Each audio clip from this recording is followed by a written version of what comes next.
Why aren't you voting? When you vote, you can do something about everything.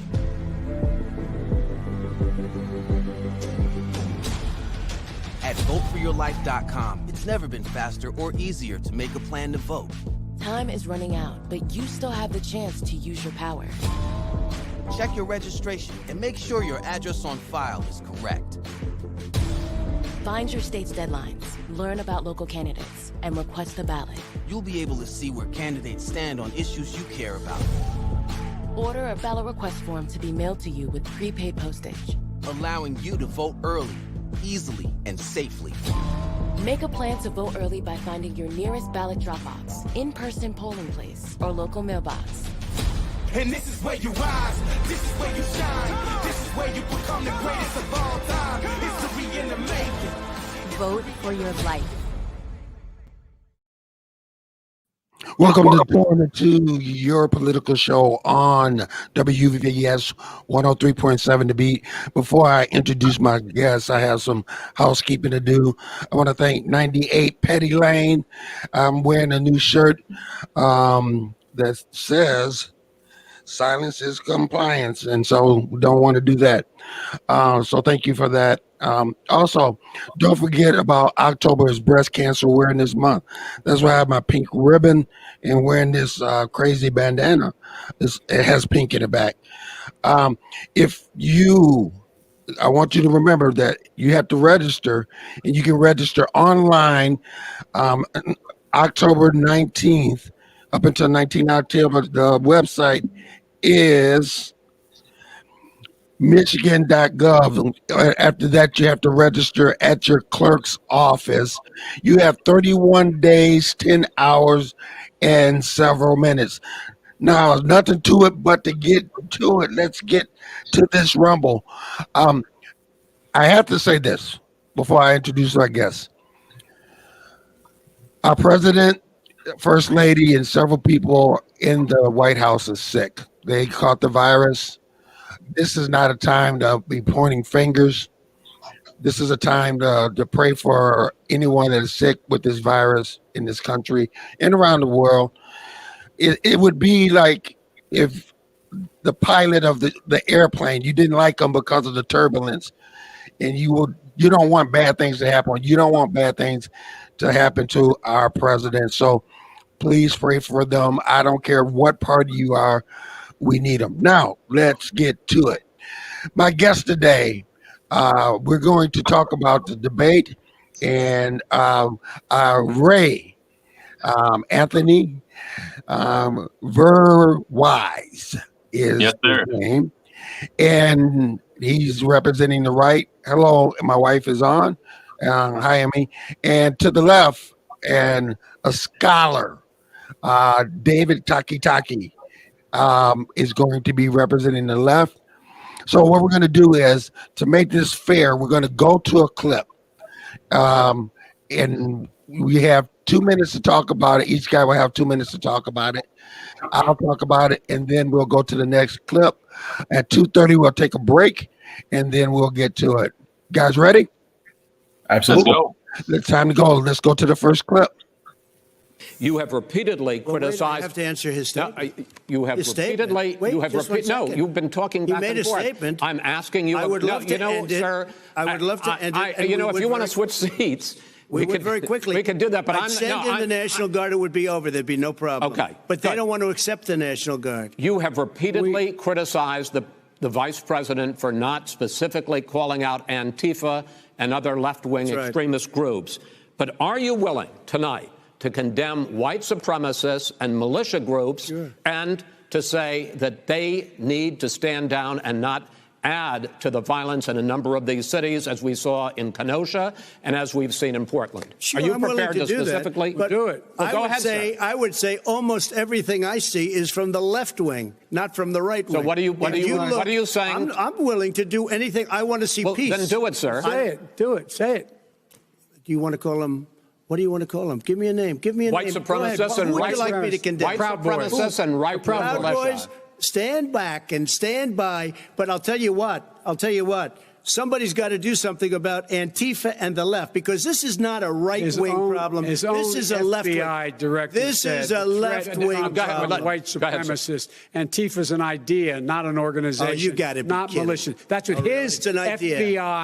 FBI director Gentlemen, said. Well, then you know what? We're done, sir. We're moving on to the next. We're When moving. a bat hits you over the head, that's not an idea. Everybody in Antifa your is administration bad. tells you the truth has a bad idea. Can I tell you what? You have no ideas.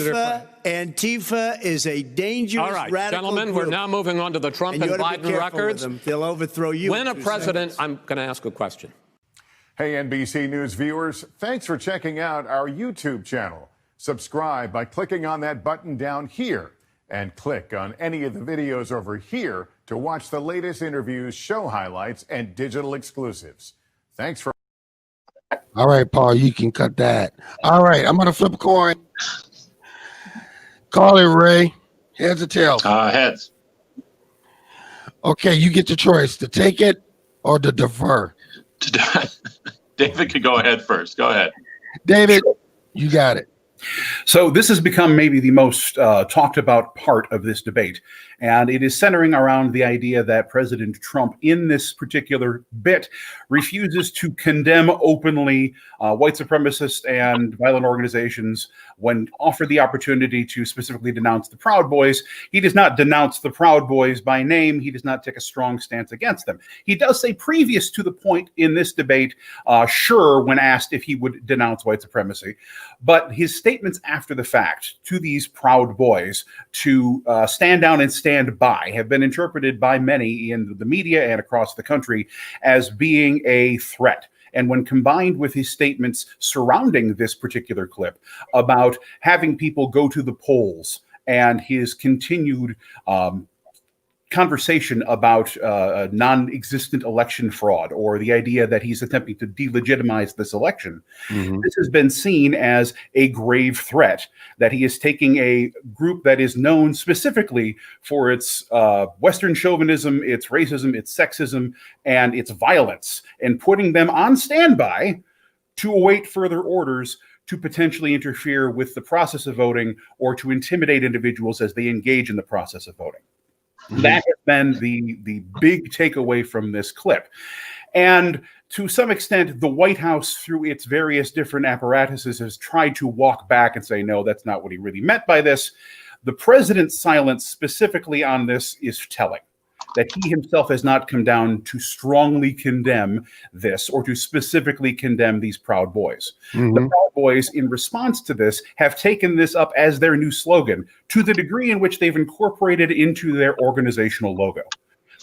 This is another attempt by the president to put off much of the unrest and violence that exists within the country right now onto people on the left. And he has regularly labeled the idea of being anti-fascist as some kind of shadow organization that is attempting to undermine America, when America has a long history of anti-fascism, and most Americans who value freedom and don't want to see the authoritarian rule of a dictator would describe themselves as being against fascism.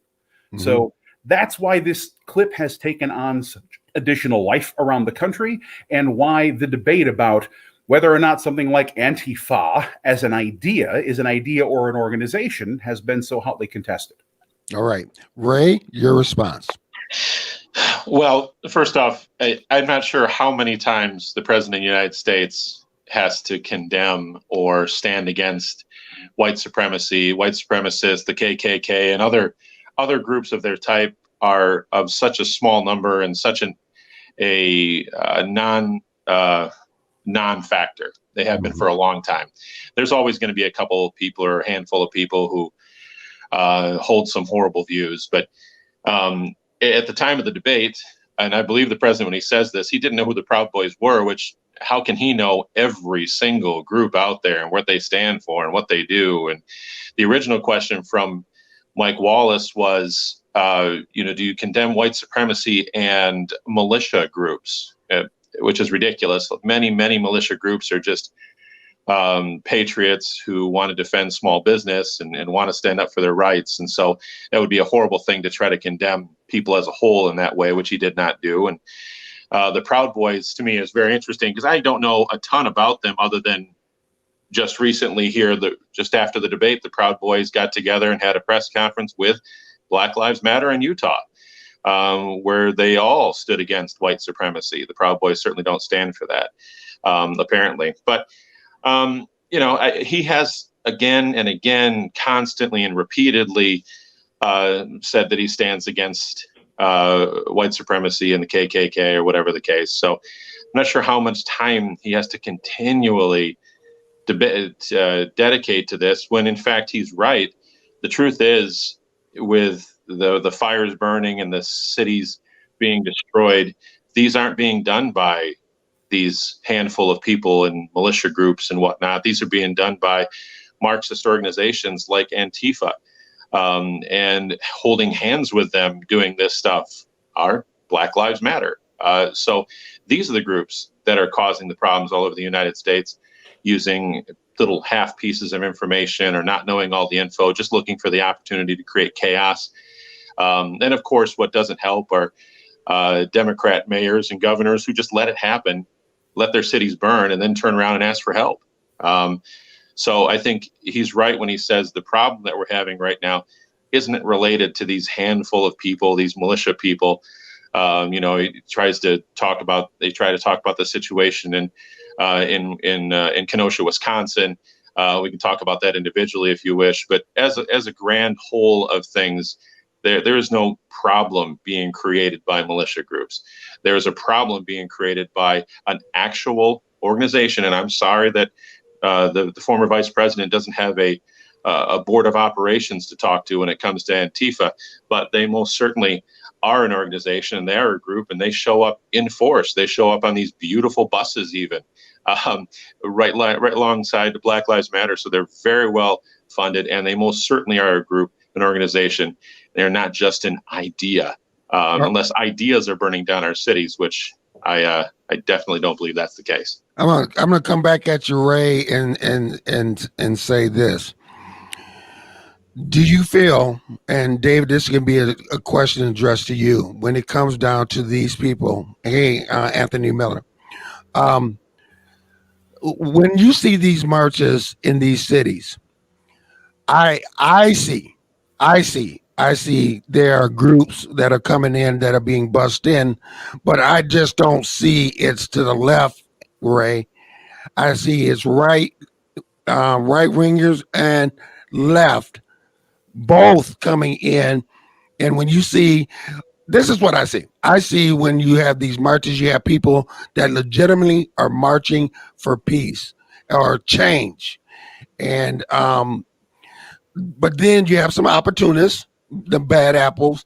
But then when you see other people that are marching away from places and burning down schools and other stuff, they don't mean well. And then if you look at people coming in with guns and people getting shot, I think we have people from both. Gentlemen, what do you think? So let me kind of start by framing this out. The principal idea behind the Black Lives Matter movement is obviously the idea that the African American community is subject to extrajudicial and negative treatment from law enforcement. And it has been a continuous attempt to stand up against those transgressions, those injustices. Right. The Antifa movement exists because of a fear of the rise of fascism in the United States, marked specifically by the authoritarian tactics and tendencies of Donald Trump. Ray, you say he doesn't know who the Proud Boys are. This is the president of the United States. This is a man who receives intelligence briefings on a daily basis. And the FBI has identified these fringe, radical, right-wing groups as being a threat. In fact, the most pervasive domestic threat to the United States for multiple years in a row. If Donald Trump doesn't know who the Proud Boys are, it's because he is specifically ignoring this threat.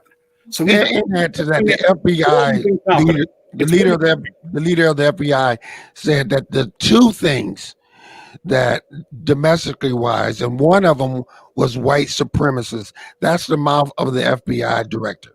Correct. Right. And on top of that, when he's talking about militias, he's not talking about the people who volunteer in Michigan and are organizing themselves in case of some kind of invasion. He's not talking about those militias.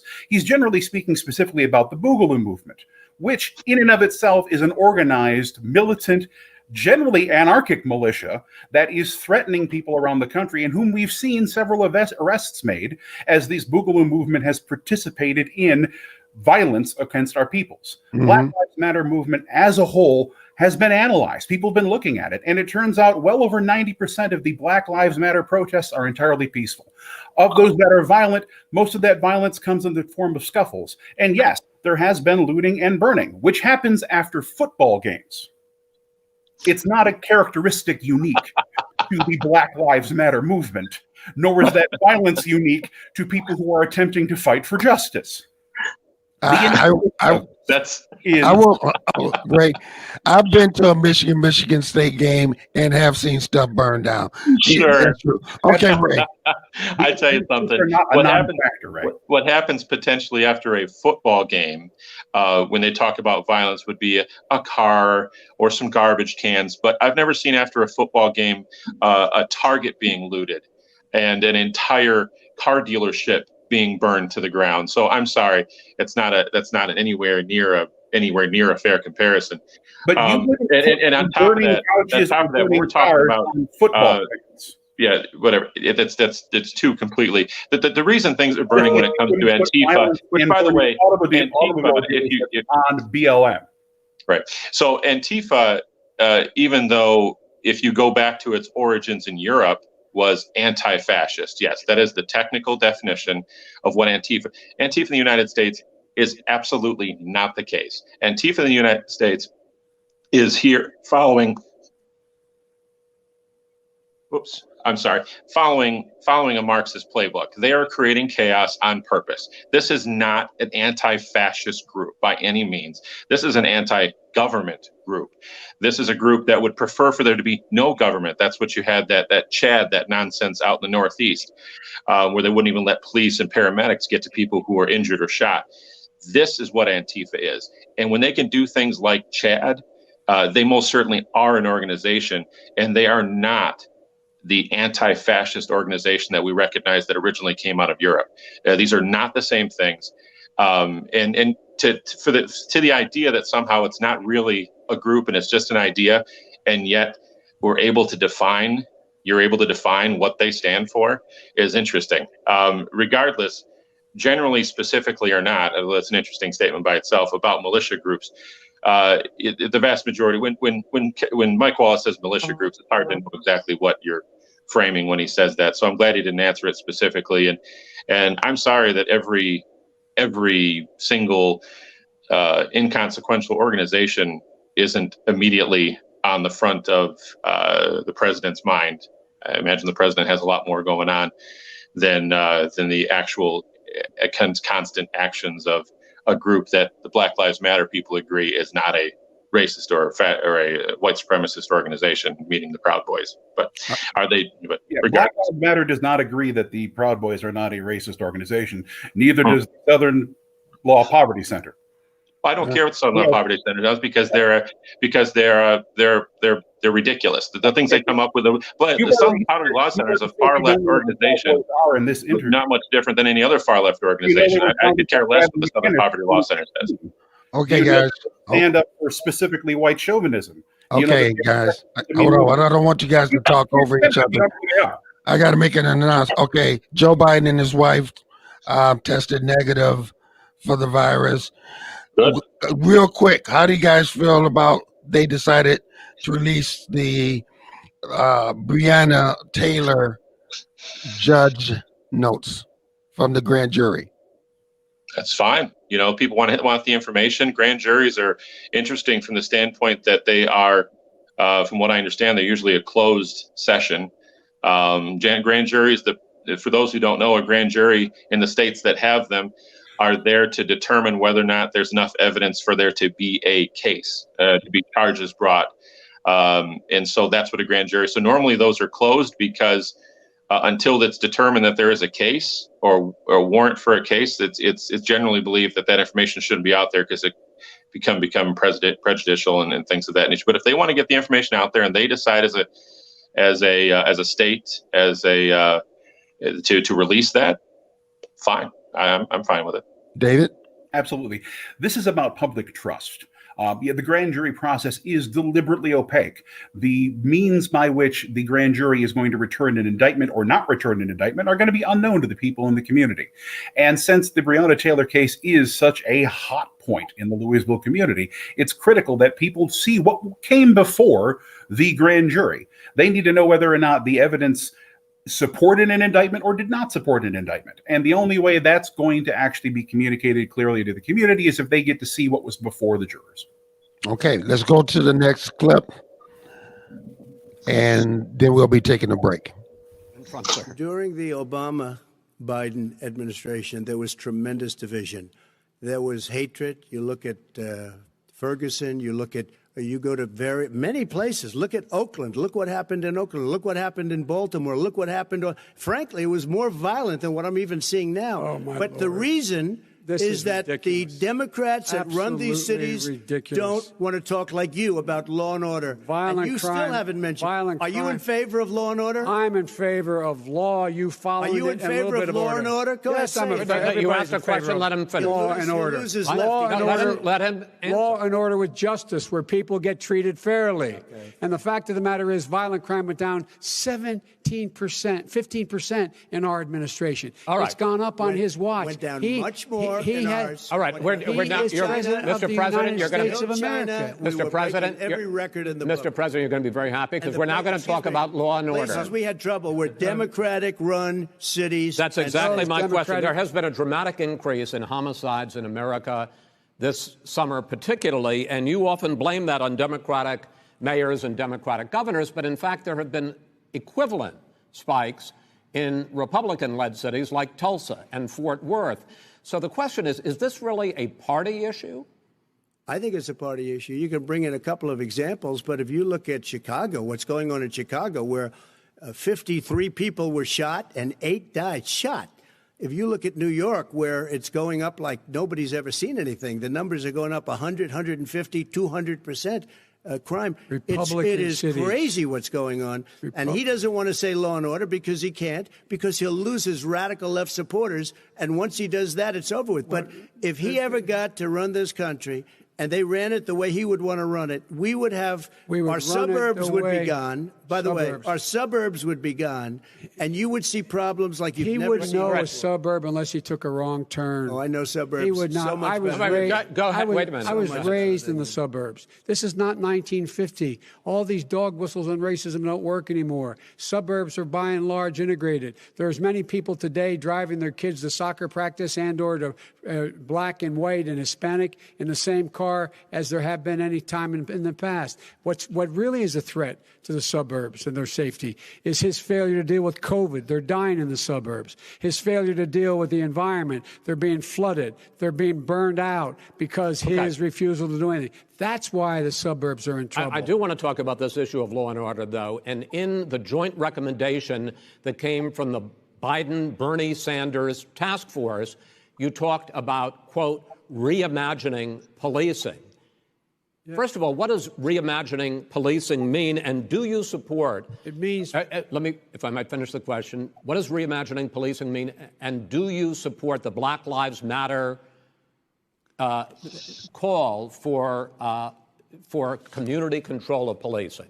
Look, what I support is the police having the opportunity to deal with the problems they face. And I'm totally opposed to defunding the police offices. As a matter of fact, local police, the only one defunding it, his budget calls for a $400 million cut in local law enforcement assistance. They need more assistance. They need, when they show up for a 9/11 call, to have someone with them as a psychologist or psychiatrist to keep them from having to use force and be able to talk people down. We have to have community policing like we had before, where the officers get to know the people in the communities. That's when crime went down. It didn't go up, it went down. And so we have to be engaged. That's not what they're talking about, Chris. That's not what he's talking about defunding the police. That is not true. He doesn't have any law Well, support. look, He has no law enforcement that's not support. true. Almost that's nothing. Look. Oh, really? Who do you have? Name one group that supports you. Name one group that came out and supported you. Go ahead. Think. We have time. We don't have time to do anything. Think All right. about it. folks, Name one law enforcement group that came out and supported I think, gentlemen, you, I think I'm going to take back the There moderator's aren't. I don't think role, there are any. and I want to get to another subject. All right, we're back on that. Ray, you have 2 minutes, and then we're going to go to break. Okay. Dog whistles. Holy cow! Is that not the new? That's not dog whistles. That was a bullhorn, I know. man. But dog whistles, the new left political term. Anytime they can't prove that someone said something, they just say what they're saying actually means this. It's a dog whistle. Whatever. I get tired of the dog whistle thing. But, the truth is that the President of the United States has a lot of law enforcement support all over the country because he stands with our police departments. And do there need to be some changes? Maybe we need to have more training in terms of the, he's talking about psychiatry, psychology, whatever, learning how to deal with people. Police actually go through continuous training. My wife does a lot of work with police departments in Grand Rapids and Kent County, and they go through continuous training and learning how to deal with the public and how to be a part of the community policing. And a lot of that stuff does go on. Unfortunately, what happens with these big protests and big events, they're normally based on events where they don't know all the details, where they assume what happened and why it happened. Black Lives Matter has a tendency to care about Black lives if they're if the life is Black and the person who killed them is a cop, or especially a white cop. I mean, that'll really burn down a target. Even if they don't have all of the details, even if they don't actually know what happened and why it happened. And then oftentimes when it comes out what actually happened, that just makes it even worse because now we know the truth and no one wants to know the truth. It is unfortunate the former vice president couldn't think of any police departments or law enforcement organizations that support his candidacy. And I know why so many support our current president, because he stands with police, and I'm glad he does. Ray, I'm going to go back to you, and then David, we'll get you after the break. Ray, do you believe that there's systemic racism in this country? I believe that there is racism. I believe that there always will be probably idiots who believe that skin color has something to do with who you are as a person, your intelligence or whatever, white supremacists, for instance, idiots. The people I call black supremacists, like the Nation of Islam and others who believe that your skin tone determines who you are and how much better you are than other people. I'm not a fan of any of it. Do I think there's systemic racism? My version, if you're talking about whether or not it's government-supported racism, like it's all stacked against people of one color or another, I don't think so. And part of the reason I don't believe that is because, the people who come to this country from other places, if people who've come to this country and immigrated to the United States from Africa, actually have achieved much more and have much more higher levels of success than even the white people who live here, who have been born here. Asians come to this country and have an amazing level of success. So no, I don't think there's systemic racism. I think that there's always going to be some level. You're going to be a department. Maybe there's a police department that has tendencies that need to be addressed. Whatever the case, but as a whole, no, I don't think our police departments are systemically racist. I don't think our form of government is systemically racist. Absolutely not. I do not believe that to be the case. I tell you what, you're watching Torn Into on WVS 103.7 The Beat. We're going to go to break. I can see David's head is spinning over there. He has a lot to say on that. When we come back, David's going to address what we just talked about, systemic racism and law and order in that last clip. We got to pay some bills. Let's go on break.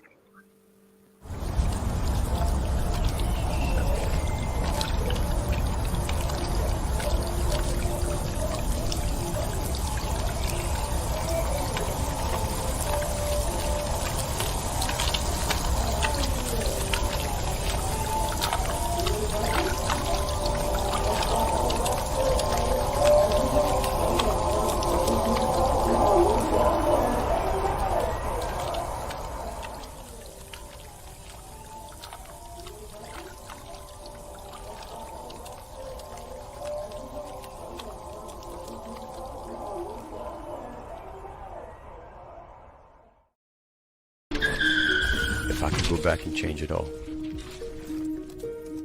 I would. I think I'm gonna miss you the most. I'm sorry. I'm so sorry. I'm so sorry. Maybe it's just a little moment. I could go back and change it all. If I could go back, I would. But I can't.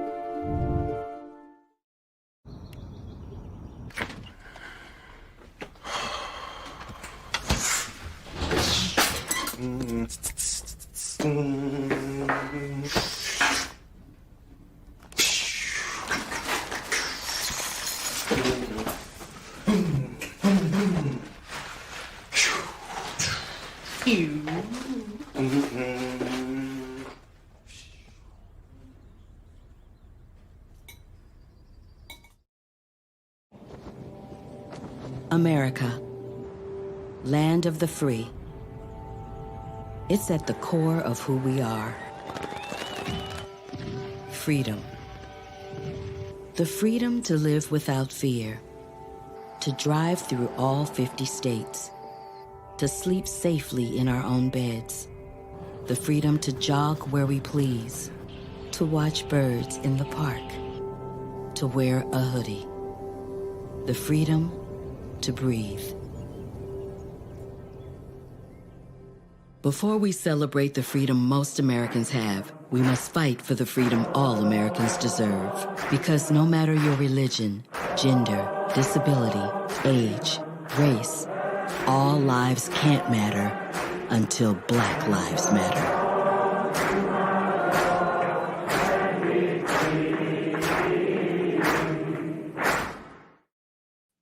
And welcome back to 22 Muskegon's political show on 103.7 to be and 106. David, you have 3 minutes to address what you just heard from Ray. And good luck. Yes, thank you, Greg. I'm going to start with the law and order element. So, of course, the comment of law and order, if you're alluding to the general idea of, the absence of chaos and the presence of justice, I think everybody's behind that. Just like I think everybody is behind the idea of officers in our communities who are enforcing the law, who are taking care of us as citizens when we need their services. But the term law and order specifically does have dog whistle connotations, and it goes back to the Nixon administration and even before that, when Nixon is describing the inner cities as some kind of a jungle, which is an obvious dog whistle. And as he continues to build this rhetoric around the idea that African Americans are somehow impoverished and lawless and need to be controlled by law and order, which in his administration and in subsequent administrations represented this idea of essentially a police state. And that's what Trump is hearkening back to when he's using this terminology. Now, does President Trump know specifically that he is making this dog whistle? I don't know. I'm not in his head. But is it being interpreted by those who support those kind of racist ideas as a sign of clear support for their ideas? Absolutely. And that's why it's a dog whistle and not, as some people might put it, a dog whistle through a bullhorn. But it could be very easily interpreted as such. Now, next, onto the idea of systemic racism. You can't remove something like employment restrictions and redlining in areas for inhabitation and financial systems and the actual ability to vote and things like the Jim Crow regime. You can't do that and expect that less than a generation or two later, suddenly all of the impact of those things is going to vanish, especially not when there are numerous different elements still on the books and there are still numerous people enforcing law who do so from a perspective that other races are inferior. We talked about the Proud Boys. We talked about white supremacist organizations. We've seen issues in this very community about people who are associated with law enforcement celebrating groups that are based in white supremacy. That is a critical issue. And yes, all of those things put together, even if there's not a constitutional amendment that says you're only worth 3/5 of a person, even if that's not there, all of those things together absolutely comprise a system that is racist. And it's important to note that when we talk about racism, we're not talking about individual prejudice, right? Individuals can hate people for no reason whatsoever. That's prejudice, all right? Racism is when you have a set of rules, some formal, some informal, that specifically disparage and restrict and oppress individuals on the basis of their skin color. And that system exists in the United States. It's existed since we treated black people as property, and it exists today. And the only way we're ever going to be able to overcome that tremendous legacy of oppression is if we recognize it for what it is and not pretend like it vanished at some point in time because we passed the Civil Rights Act. So yes, there is systemic racism in this country, and we must deal with it openly and directly. Let me ask this question. The governor of Texas pulled out all the voter boxes, one per 1 million. So there's one box per 1 million. Do you guys agree with that? Ray, you're first. Voter boxes. You mean like the early voting is what we're talking about? Yeah, they had boxes in, like, one county, for instance, had 18 per million. Now they have 1. And he ordered it for the whole state.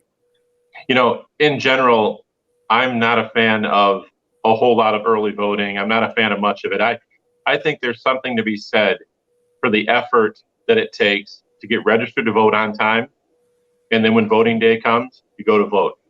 Now, there's always been, excuse me? During the pandemic? Well, first off, there's always been absentee ballots. I'm okay. I'm great with absentee ballots. If you want to request an absentee ballot because you don't feel like it's safe to go to the polls, Okay. that's great. I've always been absentee if I'm going to be out of town or something. The concept that we just mail everybody a ballot and hope that there's no fraud is unfortunate. And the boxes, unfortunately, what happens, it becomes more and more difficult to properly control things when it comes to voting. We got so many boxes around. I don't know what the reasons were in Texas, but and I'm personally, on a personal note, when it comes to the pandemic, frankly, we've got a situation with a virus with a 98 or 99.8% survival rate. I'm in no way, shape, or form afraid to go vote.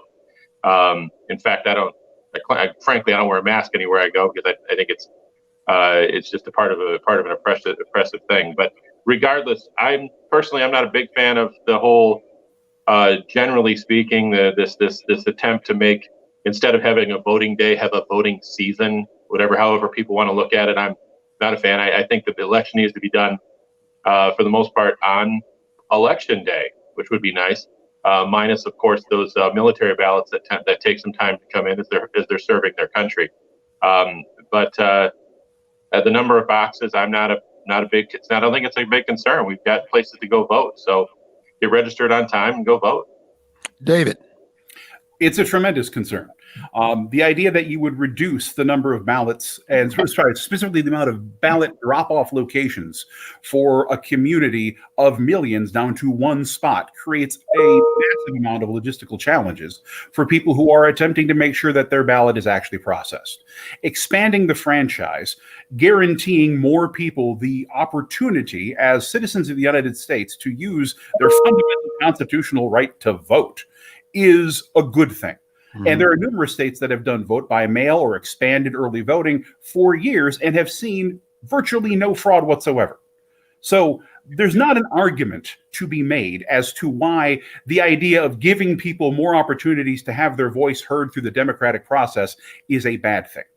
These restrictive elements where you are arbitrarily removing 17 drop boxes from a county that's been operating them successfully thus far don't have any particular merit. So what we should be doing is looking for opportunities in order to, one, absolutely safeguard the integrity of the election process, to guarantee that we have one person and one vote and that those votes can be successfully articulated and counted in the proper process. But the idea that it has to be done in a 24-hour period is ludicrous. There is absolutely no reason why we have to express our franchise in one 24-hour period. What we need is a clear, transparent, and authoritative process that guarantees legitimate elections and reflects the honest opinions of the people as to whom is going to be leading the country. That process in a modern era with 330 plus million people in the country shouldn't be artificially compressed into a 24-hour period because Ray likes it that way. The necessary element of democracy, the thing that makes our country legitimate and free, is because we are able to do this as a population. So yes, early voting, mail voting, and honestly, a real recognition of the science of the pandemic, I think, are all important things to move this country forward. It's worth noting, Greg, that there's nothing about voting on voting day or doing an absentee ballot that makes it lacks any opportunity for people to have their vote. There is no opportunity lost by voting on voting day or requesting an absentee ballot, which everybody can do.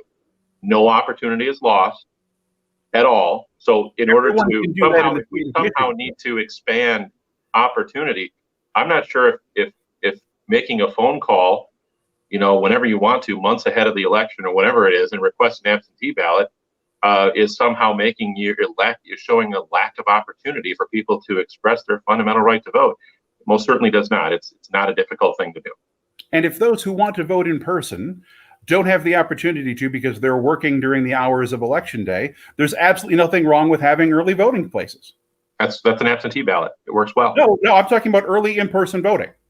Which brings me to a question. With the technology and the stuff that we have, is it a little old-fashioned that we count that other than absent voting, that maybe we should extend or come up with a different way that you can vote with technology being the way it is? I will hear you first. I don't have a problem with things if what we're trying to do is correct a problem or make some kind of thing that's been an issue a non-issue. But there is no issue. It really isn't. I've been voting since I first could vote, and I've had jobs pretty much the entire time. It's not that hard to vote, and I'm not even a fan of what we do now in this state, which is this stuff where you can get registered the same day you vote. The effort of getting registered ahead of time, to me, shows a seriousness in your desire to take part in this process, which so many people in this country absolutely don't show a seriousness to it. That's why we have so few people actually voting compared to our overall population. It shows some seriousness, and I don't have a problem with it. You register to vote on time, and when the time to vote, you go vote. It's a great joy to go vote. It's old-fashioned. I think it's incredible to go. I love standing in line and going and putting and casting my ballot and seeing how many people in my district have voted so far. It's a fun part of the process. And if you can't make it that day, you request an absentee ballot. This has been around for a long time. It is not difficult. It is not difficult to register. It is not difficult to vote. We're not running into the problems of opportunity. This is very, very simple. It doesn't take a whole lot of education to learn how to do it. As long as we're helping people make sure they know how to do this simple thing, then there should be no lack of opportunity. David. Yes, there is a lack of opportunity, and it's been documented. It's one of the reasons why we passed no-cause absentee balloting in Michigan in only 2018, because there has been a regular basis in which people have wanted to get an absentee ballot, but did not have specifically a work or a medical or a travel reason that prevented them from doing so. So prior to 2018, you had to have one of those reasons in this state. Yeah, all you have to do is say, I'm going to be out of town, I want a ballot. They send it to you. It's not in existence nationwide. There are still new states in which you have to have one of those reasons where you cannot request an absentee ballot. And because you can't request an absentee ballot for no reason in some states, then there's the logistical challenge of getting to the polling place. Polling places which have been regularly restricted across the country in places like urban environments, leading to not only multiple hours, but frequently 5 or 6 hour wait times for voting. And if you've got a senior citizen who has issues with the environment and they're trying to stand in a 5-hour line in Houston to vote, they're not going to make it. And that is removing their franchise by not giving them these additional facilities and additional basic human considerations to allow them that process of voting. The basic human consideration is, I'm elderly, I need an absentee ballot, and they send you one. Yeah, but even before 2018, some states around the country, even before 2018, in the state of Michigan, even before 2018, all you had to do is say, "Hey, I'm going to be out of town. I'm working. I'm elderly," and they'll send you a ballot. It was not a problem. Yes, it is a problem. It's one of the reasons the 2018 bill was passed, and so widespread support across the state. They didn't just magically create a bill to solve no problem. The problem is your denial doesn't change that fact, right? Yeah, with all those times I requested absentee ballots, man, it must have been a lot harder than I thought it was. Or if you have a tremendous amount of white privilege. Oh, white privilege. All right. Okay. Hold on a second. Wait, no. That's hold a on, hold up, guys. Hold up. That's a whole nother segment. Yeah, hold on a second. Hold on. That's a whole nother segment. Hold on. That's a whole nother segment. Hold on. I will have both of you guys. There was Hold no on. white Hold on, privilege Ray. involved when we requesting an absentee I'm going to be ballot. Chris Wallace here. I'm going to stop it. We'll come back. That's another segment. I'll have y'all. Okay. Let's go to the next clip, guys. God, seriously. When it comes to how the virus has been handled so far, the two of you have taken very different approaches, and this is going to affect how the virus is handled going forward by whichever of you ends up becoming the next president. I want to quickly go through several of those. Reopenings.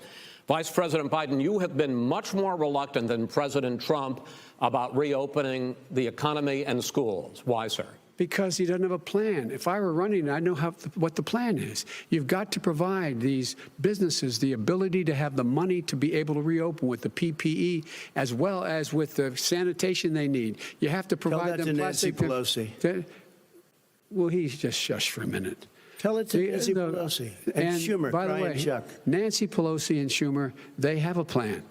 He won't even meet with them. The Republicans won't meet with him in the Senate. And he sits on his golf course. And well, I mean, literally, think about it. You probably play more than I do, Joe. What about this question of reopenings and the fact? Well, he wants to shut down this country, and I want to keep it open. And we did a great thing by shutting it down. Wait a minute, Joe. Let me shut you down for a second, Joe, just for 1 second.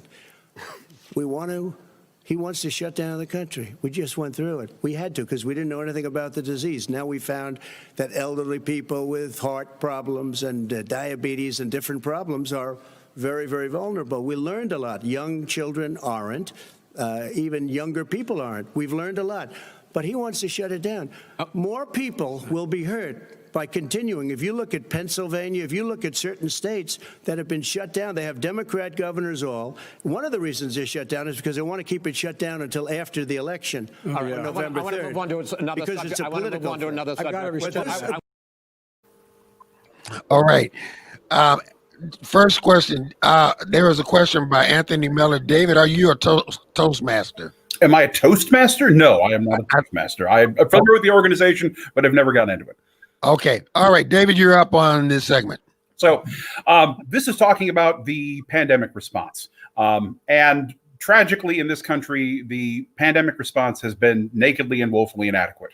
Not only have we not seen the apparatuses of government at the federal level properly utilized in order to respond to the pandemic and help save American lives, we now know through documented evidence and tape that our president knew of the severity and risk of the pandemic as early as late January and early February, and then proceeded to go out into the public and not only attempt to comfort the American people, but specifically lie and misinform about the nature, danger, and risks of the pandemic. This has been an absolutely catastrophic plan, or absence of a plan, that we have seen from this administration. Not only did they specifically reincorporate elements of our pandemic task force, allowing them to essentially become ineffective in the early stages of the pandemic, they tossed aside the entire pandemic playbook that had been left to them by previous administrations, and not just the Obama administration, but the one that had been passed down through the Bush administration.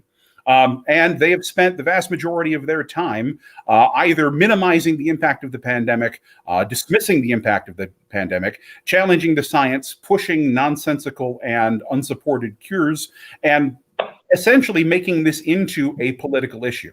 They have built it into essentially a political football. And their hope is at this point in time that they can continue to deny the global realities of the pandemic, the worldwide science behind the pandemic, and all of the actual issues that we could have been solving from the first go in this country, had we approached it properly, by saying it doesn't actually exist. David, what do you say? Push back here when they said that the president closed the borders.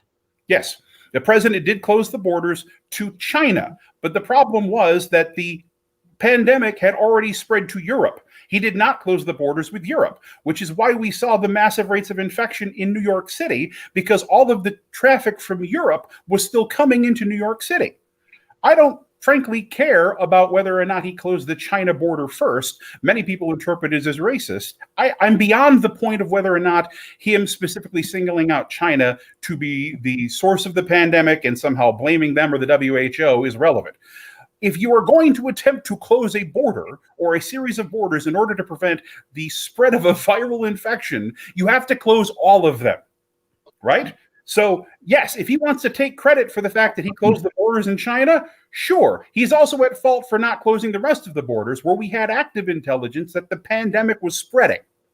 So, no, he doesn't get credit for closing the borders with China.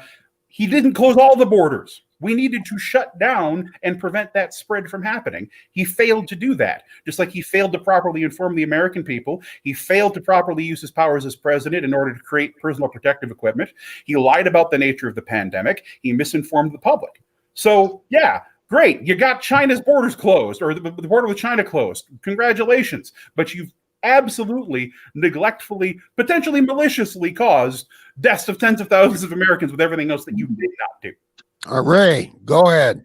Wow, potentially maliciously. So that sounds like an accusation of murder if you're potentially maliciously. But of course, yes, he did close the border with China at the time, immediately criticized by Democrats as being a racist move, xenophobic. Of course, that's where the virus had originated, and so it was a smart thing to do. Of course, he was told that by even the CDC, told him it was saved many lives by doing that. Even celebrated by the governor of California and even New York eventually, when he realized that he made sure that they had more ventilators by far than they needed. PPE was produced in massive numbers to where we at this point have so much PPE we couldn't even use it all. It's ridiculous to say that he didn't take care of those things. Whether or not he played it down in order to not panic the American people, we can leave that to question as to what that means and how that affected things. Of course, Biden believes he knows the exact number of how many people potentially died because of it, which is silly, when he barely even knows where he went to college. But no, the president has done an incredible job, unlike our governor, who is continuing to keep us in a position different than the most of the rest of the country, while we have children playing soccer with masks on, having difficulty breathing in this state because she's trying to hold on to her own political football. And somehow the Republicans and the president has turned this into a political football. It was political from the very beginning. They love making it. Democrats love making it political, which they have from the very start by referring to his desire to close the borders with China as xenophobic. The virus started there, whether it was created by accident or on purpose. That's where it started. So the China virus is what it is. Fortunately, though, for us in this country, this virus that started in the Wuhan province of China has a very high survival rate. In fact, that survival rate includes all of those who unfortunately passed away in our elderly community and nursing homes. Another thing our governor loves to do, help put sick people in the nursing homes so that more people can die. But this is a virus that has extremely high survival rate, especially amongst those of us who are healthy. We should definitely be protecting our elderly community and those who have pre-existing conditions. They should be extremely careful. The rest of us should be out and about doing our jobs and moving the country forward because we're not at any particular high risk. We're at a very low risk. In fact, that's even if you believe the 200,000 number, which the CDC said 94% of were 94% of them were with pre-existing conditions and elderly and things of that nature. Only 6% of that number, even if it's a true number, is actually people who died specifically from this COVID China virus. So I think that the risk is so incredibly low, and that's why I live my life every day. Even my son, who goes to school up at Ferris State University, he was diagnosed, spent 10 days in a separate dorm. And of course, he's a healthy young individual, so he's moved on from it, as the vast majority of people in this country have. So I'm glad we're moving forward in most places. Hopefully Michigan, our governor, will let go, since she's not going to be vice president now. I think that maybe she'd let go of some of the politics of it and let us move forward here too. Right. To push. Greg, Oh, I go ahead, David. that simply because that is the kind of misinformation that's actually dangerous to the public. Not misinformation. Right? So the SARS-CoV-2 virus, or COVID-19, is a virus that attacks numerous different areas around the body. We don't know what kind of long-term health impacts it has. But the most recent science says that something called the Brady-Kinnon hypothesis can lead to everything from circulatory issues to brain issues to lung issues down the road, even for those who present initially fine and get over the 14-day serious issue. The idea that there is the original pneumonia response that kills most of the people who contracts COVID-19 is only the first potential health complication that we've tracked. And even in those who have received the virus and have initially gotten over it, we've seen incidents not only of reinfection, but regular dangerous comorbidities down the line.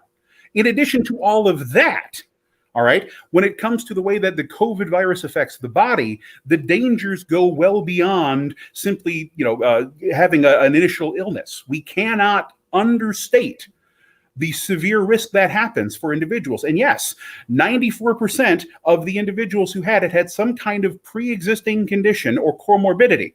But that can include something like high blood pressure, blood sugar issues. All of these things are classified as pre-existing conditions and comorbidities. So yes, the accurate stat is that over 100 million Americans have something that would qualify for a comorbidity issue. And I also want to point out that this administration, under the guidance of Dr. Scott Atlas, who has been put into the head of our coronavirus response team, has actively removed the guidance to states talking about masks and preventative measures. Why? Because Dr. Scott Atlas is a proponent of the herd immunity theory, which would require 200 million plus infections across the country. And even at the relatively low 3% fatality rate, which is the actual number, would lead to the death of over 6 million Americans. Wow. So no, you can't just come on here and cherry pick nonsensical, unscientific facts and tell people this isn't a problem. When we've seen 200,000 Americans die, over 1 million worldwide, and we have no idea what the long-term health complications of contracting this virus is. We had a statement that the Nation of Islam, there we go. The Nation of Islam is not a racist group. Minister Farrakhan doesn't teach hate. All right. Wow. So we got that right there. A lot of videos against that would prove that to be incorrect, of course, if he speaks such hate towards Israel. But that being said, all right, we're not gonna have a chance to go to another video because we're running out of time. All right, Ray, give me 30 seconds of what you would like to talk about. How did the debate go? How can we change things? I think the debate was what it was. My wife asked me after the debate what I thought people would think. I said, really, there's only two ways to look at this. Either you look at the debate and you get mad because you don't like that Donald Trump was interrupting and you don't like his style, or you look at the incredible job as he's done as a president versus the horrid job that Joe Biden has done in 47 years of politics. If you compare those two things, it's a really easy decision. But of course, Joe Biden believes it's an easy decision too, especially if you're black, because if you're not black, and you don't know if you should vote for him, then maybe you're not black. That you ain't black, he says. Oh, that's interesting. And his quotes over the years, incredible, like the quote from 1972 saying, "I know what is good for the Negro." I think if people research and learn more about Joe Biden and his history, his racist history, which his running mate just a few months ago was pretty eager to call him a racist, and the way she talked about him. But of course, she wants to be vice president, so now that's okay. But if we really look, if they really study and learn who Joe Biden is and who he's been over his time in politics, the 1994 crime bill, for instance, of course, Kamala Harris and her eagerness to lock people up in California for minor drug offenses. These are the people that are put up by the Democratic Party. And I think there are large groups of people in this country who often vote Democrat who need to take a real close look at the real history of Joe Biden and his running mate. And I think that if they really took an honest look, that they would understand. One more thing, when it comes to the Supreme Court, 28 times in our country's history, a Supreme Court nomination has been necessary during an election year, every 28 times it was put forward. If the president and the Senate were of opposite parties, 80% of the time, that person was not confirmed. If the president and the Senate were of the same party, 80% of the time, they were confirmed. This is absolutely a norm, and I look forward to our new Supreme Court justice, who most certainly will be confirmed before the election. We had a clip on that, but we're running out of time. David, go ahead. So, at the end of the day, the debate happened the way it did because Donald Trump was unprepared to talk about the facts. He was unprepared to actually defend his record. All he was prepared to do was attack Joe Biden. And he wanted to attack Joe Biden based off of things that were essentially non-factual. At the end of the day, Joe Biden is a seasoned politician. He is somebody who has had a long record of history in office. And if you're going to look at the elements of his record that are dated to his extent, then you also have to look at the way that Donald Trump took out ads against the Central Park Five, or the way that his first adventures in real estate resulted in him receiving judgments against him for racist housing and in structures within his business. You've got to look at the fact that he defrauded charities. You've got to look at the fact that apparently those businesses aren't even actually funded or solvent at this point in time. You've got to question his $400+ million in debt that we know about. You've got to question his strategies. You've got to question his deception. You've got to look at what this country has become under his so-called leadership. And if you do even half of that, you'll understand that Donald Trump is a catastrophic failure of a businessman, of a leader, and of a human being. We need, at this point in time in this country, moving forward, to begin to heal some of the divisions that Trump has caused. And he attempts to put them off on Obama. He attempts to say that these divisions existed previously. No, these divisions have existed since the dawn of the country and when we made people slaves. What happened under the Obama administration is, with a black president, these communities finally felt like they had the leverage to stand up for their rights and begin articulating the injustices that they suffered for years. President Trump has done very little of good in this country, and the bad he has done has included attempting to silence those people, to paint people standing up for their rights as somehow terrorists and antagonists, to say that they are, SOBs and that they deserve to lose their jobs because they would do something as audacious as take a knee. That's the man who is trying to say he wants another shot at 4 years of running this country. And he's doing so while saying he refuses to accept any result of this election as legitimate that doesn't put him back into power, and also suggesting that he may or may not accept the entirety of the election if it doesn't go his way. All right, David. It's past our time. David, Ray, I'm going to have you guys back on. If that's okay with you guys, because this pairing, I love this pairing. But we will have you guys back on. You've been watching and listening to Torn Into Every Friday Political Show. I want to thank our guests, and we're here every Friday at 2:00. Thank you to PA and Lady J for all they do, and we'll see you next week. Take care. Go register to vote and vote. Why aren't you voting? When you vote, you can do something about everything.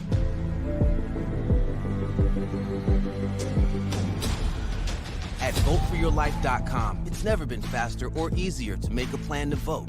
Time is running out, but you still have the chance to use your power. Check your registration and make sure your address on file is correct. Find your state's deadlines, learn about local candidates, and request a ballot. You'll be able to see where candidates stand on issues you care about. Order a ballot request form to be mailed to you with prepaid postage, allowing you to vote early, easily, and safely. Make a plan to vote early by finding your nearest ballot drop box, in-person polling place, or local mailbox. And this is where you rise, this is where you shine, this is where you become the greatest of all time. History in the making. Vote for your life.